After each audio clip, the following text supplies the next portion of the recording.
अस्सलाम वालेकुम, welcome back dear viewers. आज हम डिस्कस करेंगे कुछ ऐसे डिसऑर्डर जिसमें इंडिविजुअल में ब्लीडिंग टेंडेंसी होती है और वो एब्नॉर्मलिटीज की वजह से इंडिविजुअल्स का जो ब्लड है वो स्टॉप नहीं होता और ब्लीडिंग कंटिन्यूसली उन इंडिविजुअल्स में होती है। तो ऐसे कंडीशंस जिसमें इंडिविजुअल्स में यूजुअली ब्लीडिंग एपिसोड्स होते हैं, like nose bleeding, like gums bleeding, so उन इंडिविजुअल्स को रूल आउट करना पड़ता है। उन इंडिविजुअल्स को हम कुछ लेबोरेटरी टेस्ट के बेस पे रूल आउट करते हैं। तो ऐसे पैथोलॉजिकल कंडीशंस में मुख्तलिफ कंडीशंस आते हैं, लाइक थ्रोम्बोसाइटोपेनिया, जब प्लेटेट काउंट बहुत ही ज़्यादा ड्रॉप हो जाते हैं एक इंडिविजुअल के, लाइक लेस देन 50,000। अगर प्लेटेट काउंट कम हो जाते हैं तो उन इंडिविजुअल्स में ब्लीडिंग टेंडेंसी स्टार्ट हो जाती है। सिमिलरली आप लोगों ने नाम सुना होगा डेंगू हेमोरेजिक फीवर। सो डेंगू हेमोरेजिक फीवर में भी ब्लीडिंग होती है क्योंकि वहां पर थ्रोम्बोसाइटोपेनिया होता है, तो उसमें भी ये कंडीशन भी ब्लीडिंग डिसऑर्डर्स है। कुछ और कंडीशंस जैसे प्लेटेट की qualitative abnormalities, like grey platelet syndrome, तो उसमें भी ब्लीडिंग टेंडेंसी होती है और इंडिविजुअल यूजुअली ब्लीड कर जाता है।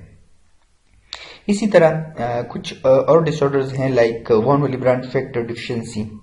सो वॉन विलिब्रांड फैक्टर डिफिशिएंसी में भी इंडिविजुअल्स में ब्लीडिंग होती है और यूजुअली वो जो इनिशियल एज होता है, लाइक इन्फेंसी में, तो उसमें अपेयर यूजुअली हो जाते हैं। तो इन्हीं डिसऑर्डर में से, यानी ब्लीडिंग डिसऑर्डर में से एक डिसऑर्डर है आइडियोपैथिक थ्रोम्बोसाइटोपेनिक परप्यूरा। सो आइडियोपैथिक थ्रोम्बोसाइटोपेनिक परप्यूरा, सबसे पहले हमें इसके नाम पे गौर करना होगा। तो जब हम नाम पे इसका हम निकालेंगे, कुछ थीम निकालेंगे नेम से, तो ऑटोमेटिकली हम उस टॉपिक को अंडरस्टैंड कर जाते हैं, like idiopathic thrombocytopenic purpura. So idiopathic mean when the cause is unknown, so that is known as idiopathic. Thrombocytopenia when there is thrombocytopenia present in the peripheral circulation, and because of that thrombocytopenia usually purpura occur. Now what is purpura? Purpura is basically bleeding under skin whose diameter is usually 1 centimeter. यानी skin पे आपको red red spots नजर आते हैं, तो उन spots को हम फिर डिफरेंशिएट करते हैं कि इधर इट इज परपुरा और इकाइनोसिस। तो परपुरा यूजुअली जब उसका डायमीटर 1 सेंटीमीटर हो या 1 सेंटीमीटर से थोड़ा ज्यादा हो तो हम उसको कहते हैं परपुरा, और अगर उसका डायमीटर लेस देन 3 मिलीमीटर हो तो हम उसको कहते हैं पेटिकाई। तो परपुरा और पेटिकाइज में ये फर्क है कि परप्यूरा बेसिकली रेड स्पॉट होता है लेकिन 1 सेंटीमीटर, जबकि petechiae usually less than 3 millimetre diameter से उसका जो साइज है कम होता है। तो आइडियोपैथिक मींस जिसका काज अननोन हो और जिसकी वजह से थ्रोम्बोसाइटोपेनिया हो, लेकिन उस थ्रोम्बोसाइटोपेनिया का काज अननोन हो, और वो थ्रोम्बोसाइटोपेनिया इतना प्लेटेट काउंट इतने ड्रॉप होते हैं कि इंडिविजुअल में ब्लीडिंग स्टार्ट हो जाती है और ब्लीडिंग अंडर स्किन स्टार्ट हो जाती है, जिसको हम कहते हैं परप्यूरा। आइडियोपैथिक थ्रोम्बोसाइटोपेनिया के कुछ सिनोनिम्स भी हैं, जैसे immune thrombocytopenic purpura. Just remember कि idiopathic thrombocytopenia when it was discovered, so basically they didn't find any causes of thrombocytopenia, कि वह thrombocytopenia occur in that particular individual. तो चूंकि उनको कोई काज मालूम नहीं हुए तो इसलिए उन्होंने नाम दिया idiopathic. But now this name has been changed and now it is called immune thrombocytopenic purpura. Immune thrombocytopenic purpura इसलिए इसको कहते हैं क्योंकि इसमें जो थ्रोम्बोसाइटोपेनिया होता है वो immune mediated होता है, means our immune system is responsible to decide that platelets, and on the basis of that platelet destruction thrombocytopenia occurs, so that's why it is known as immune thrombocytopenia or immune thrombocytopenic purpura. So this idiopathic thrombocytopenia is now misnomer. That is, now the causes of thrombocytopenia is known, and the causes is immune mediated destruction of platelets which leads to thrombocytopenia. ITP is also known as primary immune thrombocytopenia or primary immune thrombocytopenic purpura. Primary क्योंकि इसमें abnormality usually platelets के होते हैं, इसलिए इसको कहते हैं primary immune thrombocytopenia. When there is no other causes of thrombocytopenia like malaria, so malaria की वजह से थ्रोम्बोसाइटोपेनिया होता है, इसलिए हम इसको प्राइमरी काज नहीं कहते हैं, बल्कि इसको हम सेकेंडरी कॉज ऑफ थ्रोम्बोसाइटोपेनिया कहते हैं ड्यू टू मलेरिया या डेंगू हेमोरेजिक फीवर में के जो फीवर है वो वायरल की वजह से है और वायरस की वजह से फिर थ्रोम्बोसाइटोपेनिया काज हो जाते हैं, तो इसलिए हम इसको सेकेंडरी थ्रोम्बोसाइटोपेनिया में ऐड करते हैं. क्योंकि इसमें प्राइमरी इन्वॉल्वमेंट प्लेटलेट्स की है और प्लेटलेट्स के जो एंटीजन है उसके खिलाफ एंटीबॉडीज प्रोड्यूस होते हैं और वो एंटीबॉडीज डायरेक्टली प्लेटलेट को डिस्ट्रॉय करते हैं, तो इसलिए चूंकि ये प्राइमरीली प्लेटलेट्स की एबनॉर्मेलिटी है, इसलिए हम इसको कहते हैं प्राइमरी थ्रोम्बोसाइटोपेनिया या प्राइमरी इम्यून थ्रोम्बोसाइटोपेनिया या प्राइमरी इम्यून थ्रोम्बोसाइटोपेनिक पर्पुरा. इसको और नाम भी देते हैं auto immune thrombocytopenic purpura. Auto means self, immune system से निकला है, थ्रोम्बोसाइटोपेनिया और purpura. So auto antibodies produce होते हैं against platelet antigen.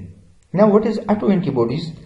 So auto antibodies are those antibodies which is produced by the body against self antigen. So those antibodies is known as autoantibodies. So ये autoantibodies फिर हमारे platelet के जो surface पे मौजूद antigen है, चूंकि उसके खिलाफ प्रोड्यूस होते हैं, उसके अगेंस्ट प्रोड्यूस होते हैं, इसलिए हम इसको कहते हैं autoantibodies अगेंस्ट प्लेटलेट्स एंटीजन. और वो autoantibodies प्लेटलेट्स को डिस्ट्रॉय करते हैं. किस मैकेनिज्म के बेस पे डिस्ट्रॉय करते हैं, we will discuss it later on. So autoantibodies are those antibodies which is produced by the body against self-antigen. So those antibodies are known as autoantibodies. Now again, idiopathic, whose cause is unknown, thrombocytopenia when there is reduced platelet count less than 1 lakh. Purpura refer to the purple discoloration of the skin as with a bruise. So definition: immune thrombocytopenic purpura or autoimmune thrombocytopenic purpura is basically the destruction of platelet resulting in thrombocytopenia. Or we can say that ITP or immune thrombocytopenic purpura is an autoimmune mediated hematological disorder affecting platelets. And those platelets are basically destroyed in the peripheral circulation. So now the immune mechanism, basically जो हमारा immune system है, they produce antibodies and those antibodies are autoantibodies which is produced against platelets self-antigen or platelets antigens are those antigens which is present on the surface of the platelets. So as these antibodies are produced against platelet antigens, so these antibodies basically coated on the surface of platelets, and after that coating these platelets will move through the spleen. So in the spleen there are macrophages. So those macrophages basically destroy those platelets which result in thrombocytopenia. Similarly, जो antibodies जिसको हम कहते हैं auto antibodies, हम इसको कहते हैं, ये ऑटो एंटीबॉडीज बोन मैरो में भी जाके जो मेगाकेरोसाइट है उसके सरफेस पे अटैच होते हैं और उनको डिस्ट्रॉय करते हैं. क्योंकि मेगाकेरोसाइट के सरफेस पे भी वही प्लेटेड एंटीजन मौजूद होते हैं, तो इसलिए ये एंटीबॉडीज बोन मैरो में जाके जो मेगाकेरोसाइट्स हैं उसके सरफेस पे अटैच होते हैं. बोन मैरो में वहां पर मौजूद होते हैं मैक्रोफेजेस और बोन मैरो उन मैक्रोफेजेस को आहिस्ता आहिस्ता इनगल्फ करना शुरू कर देते हैं, जिसकी वजह से जो प्लेटलेट्स है वो प्रोड्यूस नहीं होते. ये एक मैकेनिज्म है. दूसरा मैकेनिज्म क्या है कि जो एंटीबॉडीज अटैच होते हैं ऑन द सरफेस ऑफ मेगाकेरोसाइट, वो अटैचमेंट की वजह से जो प्लेटलेट्स है वो मेगाकेरोसाइट से डिटेच नहीं हो पाते. जब वो डिटेच नहीं हो पाते इसलिए वो अटैच ही रहते हैं, जिसकी वजह से प्लेटलेट काउंट पेरिफेरल सर्कुलेशन में डिक्रीज होते हैं. तो दो मैकेनिज्म हैं. Number 1, destruction of megakaryocyte through macrophages, and number 2, attachment of antibodies on the surface of macrophages which basically prevent to detach platelets from megakaryocytes. Now types of ITP. So there are two types of ITP. Number 1, acute thrombocytopenic purpura, and number 2 is chronic thrombocytopenic purpura. So acute thrombocytopenia, as the name indicates, that this will be the onset of duration will be acute. Means कि जब इस thrombocytopenia की वजह से जो sign and symptom produce हो गए like परपुरा, एकाइमोसिस या ब्लीडिंग, तो वो एक्यूट होंगे. मीन्स कि उसका जो ऑनसेट होगा वो लेस देन 6 मंथ होगा. 6 मंथ में जो पेशेंट है या इंडिविजुअल है उसमें sign and symptoms of bleeding start हो जाएगी. तो जब चूंकि इसका ड्यूरेशन लेस देन 6 मंथ है तो इसलिए हम इसको कहते हैं एक्यूट थ्रोम्बोसाइटोपेनिक परप्यूरा. एक और चीज जो कि बहुत इंपॉर्टेंट रखती है एक्यूट थ्रोम्बोसाइटोपेनिक परप्यूरा के हवाले से, कि एक्यूट थ्रोम्बोसाइटोपेनिक परप्यूरा में यूजुअली जो इंडिविजुअल्स इन्वॉल्व होते हैं वो 2 to 6 इयर्स ओल्ड इंडिविजुअल इसमें इन्वॉल्व होते हैं. मीन्स कि ये यूजुअली जो यंग चिल्ड्रंस होते हैं उनके डिसऑर्डर हैं.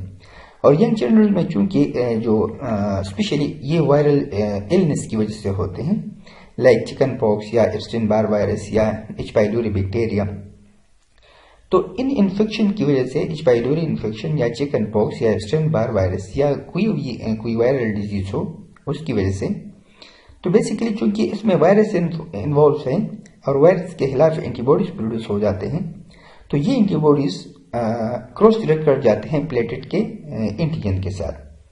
तो वो चूंकि प्लेटेट के एंटीजन के साथ अटैच हो जाते हैं और जब वो बोन मैरो से गुजरते हैं या स्प्लीन से गुजरते हैं तो जो स्प्लीनिक मैक्रोफेजेस हैं उन प्लेटेट को डिस्ट्रॉय कर देते हैं.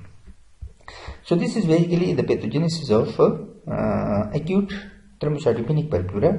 Like these are the antibodies which are produced against viruses. These antibodies basically cross react with platelet antigen and they get attached on the surface of platelets. So when these platelets move through the spleen, there are splenic macrophages and those macrophages engulf these platelets by the process of opsonization. And because these antibodies are these platelets are destroyed by these macrophages, this lead to destruction of platelets resulting thrombocytopenia. So again pathogenesis को हम दोबारा थोड़ा सा देख लेते हैं कि antibodies produce हो जाते हैं अगेंस्ट वायरस. ये एंटीबॉडीज फिर अटैच हो जाते हैं on the surface of platelets. ये एंटीबॉडीज इसको हम कहते हैं एंटीजन बाइंडिंग साइट. ठीक है, तो ये एंटीजन बाइंडिंग साइट इस प्लेटलेट के एंटीजन के साथ ये एंटीबॉडीज अटैच हो जाते हैं थ्रू एंटीजन बाइंडिंग साइट और ये इस एंटीबॉडीज का एफसी रिसेप्टर है. तो ये एंटीबॉडीज जब ये प्लेटलेट्स कोटेड एंटीबॉडीज जब गुजरते हैं स्प्लीन से या लिवर से, तो इस जो रीजन है एंटीबॉडीज का इसके रिसेप्टर्स होते हैं on the surface of macrophages. So in receptors के साथ ये एंटीबॉडीज बाइंड हो जाते हैं और आहिस्ता आहिस्ता ये मैक्रोफेज इन प्लेटलेट को डिस्ट्रॉय कर देते हैं जिसकी वजह से थ्रोम्बोसाइटोपेनिया होता है. रिमेंबर एक और चीज जो कि एक्यूट थ्रोम्बोसाइटोपेनिया की से रिलेटेड है और वो ये है कि एक्यूट थ्रोम्बोसाइटोपेनिया रिजॉल्व हो जाता है. रिजल्ट जब वायरल इलनेस खत्म हो जाती है तो वायरस के खिलाफ जो एंटीबॉडीज होंगे वो भी आहिस्ता आहिस्ता डाउन होना शुरू हो जाते हैं. तो जब वायरस कंप्लीटली क्योर हो जाता है इंडिविजुअल, तो एंटीबॉडीज फिर नहीं रहते हैं और ये इंडिविजुअल वापस ओरिजिनली थ्रोम्बोसाइटोपेनिया रिजॉल्व हो जाते हैं और ठीक हो जाता है. तो इसलिए इसको हम कहते हैं कि ये जो एक्यूट थ्रोम्बोसाइटोपेनिक परप्यूरा है ये रिजॉल्व हो सकता है. लेकिन chronic thrombocytopenia is something different. Chronic thrombocytopenia में क्या है कि सबसे पहले है कि क्रोनिक थ्रोम्बोसाइटोपेनिया वो डिसऑर्डर है जो कि जिसका onset of duration more than 6 month होता है. मीन्स कि साइन एंड सिम्टम जब अपीयर होते हैं इन इंडिविजुअल्स में तो वो 6 मंथ से ऑनवर्ड ये साइन एंड सिम्टम अपीयर होते हैं इंडिविजुअल्स में और usually it takes 12 months or even more from the time of diagnosis. Means कि हमने इन इंडिविजुअल्स को फॉलो अप करना पड़ता है इन इंडिविजुअल्स को कि मीन्स कि अगर 6 मंथ तक हमने लेट सपोज इनको फॉलो किया और 6 मंथ से वो रिजॉल्व नहीं हुआ और थ्रोम्बोसाइटोपेनिया परसिस्टेंट रहता है तो फिर हम इसको टाइप कर देते हैं एज क्रोनिक थ्रोम्बोसाइटोपेनिक परप्यूरा.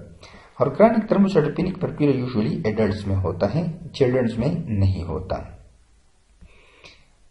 एक और चीज, adults have this form more often than children as we have discuss. Now this is basically the characteristic points are parameters. This is acute and this is chronic. So how we can differentiate that this is acute thrombocytopenic purpura or this is chronic ITP or immune thrombocytopenic purpura. So age at the onset usually 2 to 6 years and 20 to 50 years. Sex prediction यहाँ पर नहीं है, means के male and female both are equally involved, while in chronic ITP usually females are more involved as compared to males, so the ratio is 3:1. Platelet count in acute thrombocytopenia is less than 20,000 per microliter, while in chronic thrombocytopenia platelet count is usually range from 30 to 80,000 per microliter. So duration 2 to 6 weeks, as we have discussed that it can be resolved when viral infection get resolved, so acute ITP is automatically resolved, while it takes months to years. Spontaneous remission, usually 90% of the patient basically recovered, while there is uncommon recovery, means that it may be persistent. So seasonal pattern, higher incidence in winter and spring season because the chances of viral infection in these two seasons is higher as compared to other seasons. So that's why in winter and spring season usually acute ITP is more common as compared to other season, where there is no viral infection involved. So that's why a seasonal pattern have no involvement in chronic ITP. Now pathophysiology, that how chronic ITP basically occur. So chronic ITP में क्या होता है कि chronic ITP में जो प्लेटेट के surface पे मुख्तलिफ एंटीजन है, जैसे हमने लेक्चर में हेमोस्टेसिस के लेक्चर में इसको कवर किया था कि ग्लाइकोप्रोटीन 1,2b3a और glycoprotein 1b9 complex is basically present on the surface of platelets. So antibodies are produced against these antigens like glycoprotein 2b3a or glycoprotein 1b9 complex. So चूंकि प्लेटेट due to unknown reason, क्योंकि हमने कहा कि इसमें auto antibodies involve है और auto antibodies इन दो जो एंटीजेंस हैं इनके खिलाफ प्रोड्यूस हो जाते हैं. तो चूंकि एंटीबॉडीज इनके खिलाफ प्रोड्यूस होते हैं, ये एंटीबॉडीज इन एंटीजेंस के साथ अटैच हो जाते हैं. तो जब ये platelet coated antibodies Kupffer cells, means जो कि लिवर में पाए जाते हैं, या मैक्रोफेज जो कि स्प्लीन में पाए जाते हैं, जब ये उनसे गुजरते हैं तो ये मैक्रोफेज इनको कैप्चर कर लेते हैं और कैप्चर करने की वजह से ये प्लेटेट को डिस्ट्रॉय कर देते हैं, तो प्लेटेट कम हो जाते हैं. इसी तरह जो एंटीबॉडीज हैं ये मेगाकैरियोसाइट के सरफेस पे भी अटैच हो जाते हैं और उनको डिस्ट्रॉय करते हैं, जिसकी वजह से थ्रोम्बोसाइटोपेनिया अकर होता है पेरिफेरल सर्कुलेशन में. Now sign and symptom. Sign and symptom again, the most common sign and symptom is bleeding. So CNS bleeding is the most common, is the most dangerous complication of ITP. So other bleeding petechiae and echia purpura. This is petechiae whose diameter is less than 3 mm, while this is purpura which is larger than petechiae and it is almost 1 cm in diameter. So we can see that there are a lot of ecchymosis and purpura present. So ecchymosis and purpura is the one sign and symptom. Other is gums bleeding, which is also most common. Similarly, nose bleeding. Now how we can diagnose ITP? So the first and basic test which is conducted for the diagnosis of ITP is platelet count, incomplete blood count. So platelet count जब हम करते हैं तो वो 1 लाख से कम होते हैं. जैसे हमने कहा कि acute ITP में ये less than 20,000 होते हैं, जबकि chronic ITP में ये 30 to 80,000 पर माइक्रोलीटर होते हैं. जब हम पेरिफेरल सर्कुलेशन में प्लेट्स को देखते हैं तो इसमें मेगा जाइंट प्लेट्स भी होते हैं. जाइंट प्लेट्स वो प्लेट्स हैं जिनका साइज आरबीसी के साइज के बराबर होता है, तो उनको फिर हम जाइंट प्लेट्स कहते हैं. चूंकि इन पेशेंट में ब्लीडिंग होती है तो इसलिए iron deficiency anaemia usually in patients में अकर होता है. जब हम इन पेशेंट्स के बोन मैरो देखते हैं तो बोन मैरो में मेगाकेरोसाइट इंक्रीज होते हैं, लेकिन मेगाकेरोसाइट की मॉर्फोलॉजी एबनॉर्मल होती है और स्मॉल मेगाकेरोसाइट बोन मैरो में मौजूद होते हैं, क्योंकि जो एंटीबॉडीज हैं जब वो मेगाकेरोसाइट के सरफेस पे अटैच हो जाते हैं तो मैक्रोफेजेस उनको आहिस्ता आहिस्ता इनगल्फ करना शुरू कर देते हैं और उनको निप ऑफ करना शुरू कर देते हैं, जिसकी वजह से मेगाकेरोसाइट साइज में छोटे हो जाते हैं. So abnormal megakaryocyte will be present in the bone marrow and the concentration or the number of megakerocyte will be increased in the bone marrow. There is a specific test which is usually conducted for chronic ITP, and that is antiplatelet antibodies test. Like glycoprotein 2b3a antibodies are anti-glycoprotein 1b 9 complex antibodies will be present in the serum of those individuals who has been suffering from immune thrombocytopenic purpura. So this is all about ITP or immune thrombocytopenic purpura. If you like this video, please comment and please subscribe my channel, that is Asif Zib MLT videos. Thank you so much.